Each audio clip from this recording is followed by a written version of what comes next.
미국에서 랜드리스법이 통과됐습니다. 이것은 제2차 세계대전 이후 처음 있는 일입니다. 제2차 세계대전 당시 미국의 은덕을 잊고 멸망을 면했던 러시아가 이제는 이번 미의회에서 통과된 랜드리스법으로 인해서 분열의 위기에 직면하게 됐습니다. 러시아의 약화를 눈치챈 중국의 이중적 행보도 눈길을 끌고 있습니다. 국토전략TV 미국에서 다시 랜드리스법이 통과됐습니다. 무려 330억 불 추가 30조 원어치의 무기 등을 우크라이나에 지원 요청하는 미국 하원 의결에서 무려 417대 10으로 사실상 만장일치급으로 통과된 것입니다. 제2차 세계대전 당시 러시아는 독일에 의해 완전 멸망당할 위기에 직면했었던 적이 있습니다. 독일은 제2차 세계대전 당시 막강한 화력으로 스탈린그라드, 지금의 볼고그라드까지 독일은 빠르게 진격했습니다. 모스크바까지 빼앗길 일만 남았던 러시아는 제2차 세계대전 이후로 아예 슬라브인이라는 인종 자체가 사라질 위기에 놓였던 적이 있습니다. 독일인들은 러시아인들을 유태인처럼 수용소에 가두고 먹을 것조차 주지 않으며 무려 2,500만 명의 희생자가 생길 때까지 독일은 러시아를 모참하게 짓밟은 적이 있습니다. 하지만 1942년 스탈린그라드 전투 이후 러시아의 상황은 180도 뒤집어지게 됩니다. 바로 미국 의회에서 랜드리스법이 통과됐기 때문입니다. 1940년부터는 미국의 금융 지원이 시작됐고 1941년 3월 랜드리스 법안이 통과되면서 미국은 태평양과 대서양을 통해 러시아의 엄청난 물량의 무기들을 러시아에 지원하기 시작했습니다. 1942년 러시아는 스탈린그라드에서 절체절명의 최후의 항전을 진행했는데 드디어 미국으로부터 지원받은 무기들과 1,400만 켤레의 군화와 군복, 400만 톤이 넘는 식량 지원 덕분에 러시아는 독일을 이기고 베를린까지 진격하여 가까스로 살아남아 국제사회에서 승전국으로서 당당하게 유엔 상임이사국이 됐습니다. 하지만 그 직후 소련은 미국으로부터 지원받은 무기로 곧바로 미국의 뒤통수를 때렸습니다. 심지어는 한국에도 영향을 줬습니다. 일제패망 직전 러시아는 한반도 38도선까지 밀고 내려와 사실상 한반도 분단의 원인을 제공하기도 했습니다. 아무튼 제2차 세계대전 당시 러시아는 미국 국민의 은덕을 잊고 랜드리스법이 의회에 통과되어 막대한 물량이 러시아에 지원됐으나 되돌아온 것은 자유세계를 무너뜨리고 서방의 안보를 위협하는 미국 최대의 위협국으로 급부상하였던 것이 역사적 사실입니다. 그런데 러시아를 멸망위기에서 구출했던 미국의 랜드리스법이 다시 등장해 이제는 거꾸로 러시아를 위기에 몰아넣을 것으로 보입니다. 올 5월 중순 이후부터 본격적으로 우크라이나의 랜드리스법을 통해 지원될 최첨단 물자들이 우크라이나군에 인도될 것으로 관측됩니다. 이번 통과된 랜드리스법에 따르면 제2차 세계대전 당시와는 다르게 우크라이나가 러시아 전체 혹은 모스크바까지 점령할 때까지 지원하는 것은 아니고 러시아가 점령했던 도네츠크와 크림반도에서 러시아를 완전히 몰아낼 때까지로 법안이 발효된 것입니다. 이번 5월 미국의 최첨단 물자들이 지원되기 전 이제 러시아 푸틴 대통령의 선택은 두 가지밖에 없습니다. 러시아가 멸망위기에 직면한 것을 깨닫고 손을 털고 후퇴를 하던 아니면 핵물자를 사용하고 자국 역시 파멸을 맞는 것, 두 가지 방향이 있을 것입니다. 만약 핵물자를 사용한다면 러시아는 또 다른 분열위기에 직면합니다. 바로 중국 때문입니다. 러시아가 약화될 위기를 깨달은 중국은 이미 개전 초부터 줄타기 외교를 진행 중입니다. 북한이나 시리아처럼 러시아를 유엔 표결에서 완전히 지지하지도 않고 있고 러시아가 약해질 틈만을 노리고 있는 게 현재 중국 공산당의 외교적 입장입니다. 특히 중국은 우크라이나의 우방국이기도 합니다. 중국은 현재 우크라이나와 해구산 조약을 체결한 상태이기 때문입니다. 중국은 우크라이나와 해구산을 체결했기에 법적으로 우크라이나가 핵공격을 받을 시 공격한 상대국에 핵을 쏴야 하는 입장입니다. 이것을 어기게 되면 앞으로 중국과 외교 및 여러 조약을 체결할 나라는 아무도 없을 것은 자명한 사실입니다.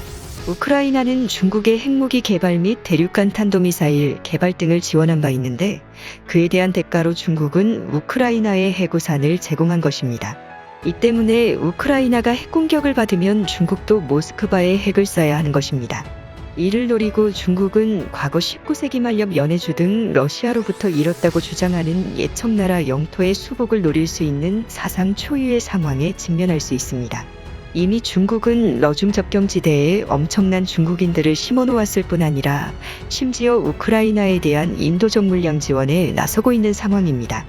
이 때문에 러시아는 핵 공격을 쉽게 할 수 없는 상황입니다. 서방 측의 핵 공격뿐 아니라 명백하게 약해질 러시아의 빈틈을 노린 중국의 뒤통수를 맞을 것이 자명하기 때문입니다. 극동과 러중 접경 일대의 광활한 영토들을 상실할 수 있어 러시아는 우크라이나에 대한 핵 공격 감행은 사실상 불투명할 것이라는 전문가의 분석이 나옵니다. 이번 랜드리스법 통과로 미국은 막대한 인플레이션의 압력에서 해방될 것으로 관측됩니다.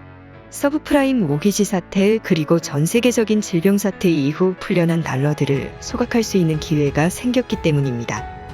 현재 전 세계는 막대하게 시중에 풀려버린 달러로 인해서 인플레이션의 위기에 직면해 있는 상황인데 이렇게 불어난 달러들이 시중에 풀리는 게 아니라 우크라이나의 랜드리스법을 통해 막대한 무제 안정 물량이 지원되게 된다면 세계 인플레이션과 물가 대폭 등 현상은 어느 정도 안정을 취할 것으로 관측됩니다.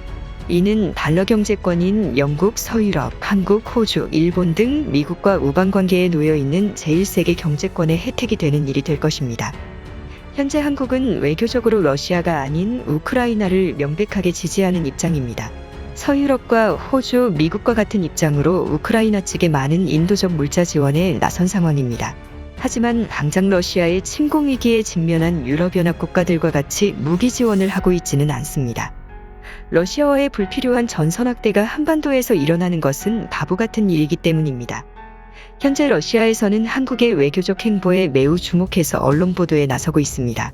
한국에서 우크라이나에 무기 지원을 하지 않겠다는 결정을 내린 것을 러시아 신문에 태극기를 크게 건 이미지를 내보내며 뉴스특보로 내보낼 뿐 아니라 한국 당국이 러시아인들의 무비자 입국 제한을 하지 않고 있다는 보도를 특별 소식으로 내보내기도 하고 있습니다.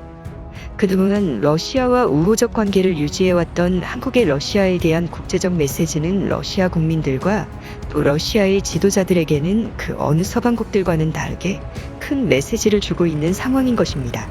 이 때문에 한국은 러시아가 다시금 정상적인 민주주의 국가이자 또 인권과 인류 보편적인 가치 증진을 위해 앞장서는 국가로 다시 돌아올 수 있도록 할 수 있는 몇 안 되는 나라입니다. 한국이 러시아에 대한 분명한 입장, 즉 당장 침공을 멈출 것을 분명하게 요구할 필요가 있고 제3차 세계대전을 막을 수 있도록 국제사회에서 외교적 역할을 다해야 한다는 목소리가 높아지고 있습니다. 우크라이나에서 핵이 사용되거나 우크라이나가 완전 멸망하게 되는 것은 한반도에도 시사하는 바가 큽니다. 바로 북한이 핵을 보유하고 있고 북한은 러시아의 맹방국이기 때문에 자칫 적화통일이 될 수 있다는 우려가 상존하고 있습니다. 이 때문에 서방국들과의 연대 또 자유민주주의를 수호하고 러시아의 침공을 반대한다는 분명한 입장이 나와야 한다는 지적이 나옵니다. 특히 극동지방 프리모르스키 지방을 비롯한 연해주 극동지방에는 최근 우크라이나인들의 비중이 크게 증가하고 있는 것을 한국은 주목해야 합니다. 최근 러시아 당국이 포로가 된 우크라이나인들이나 난민들을 모스크바와 가까운 수도권이나 서쪽의 대도시들이 아니라 척박한 극동지방, 특히 한반도와 가까운 연해주 블라디보스톡과 같은 곳으로 이주를 시키고 있는 것입니다. 이는 1920년 초 극동연해주 지방에 있었던 젤레나 우크라이나라는 한반도 국경과 접하던 또 다른 우크라이나 민족의 국가가 다시금 탄생할 수 있는 상황에 오고 있습니다. 최근 한반도와 접하고 한국과 교역 비중이 높은 유태인 자치주 하바롭스크, 블라디보스톡에서는 대대적인 반모스크바 시위가 일어나고 있는 상황이며 이곳에 거주하는 많은 러시아인들의 조상 중에는 우크라이나인들이 있어 모스크바 중앙당국의 반발이 심한 상황인데요. 이 때문에 한국과 우크라이나 민족이 서로 가까운 이웃이 될 수 있는 상황입니다. 국토전략TV 오늘은 이걸로 마칩니다. 시청해주셔서 감사합니다. 아이고, 러시아가 자꾸 왜 이렇게 악당 국가가 되는지 모르겠네요. 하루속히 우크라이나 국민들이 자유를 되찾았으면 좋겠네요. 유익하게 보셨으면요, 좋아요 버튼을 눌러주시고요. 좋은 의견을 댓글로 달아주시면 행복이 찾아옵니다. 그러면 안녕히 계세요.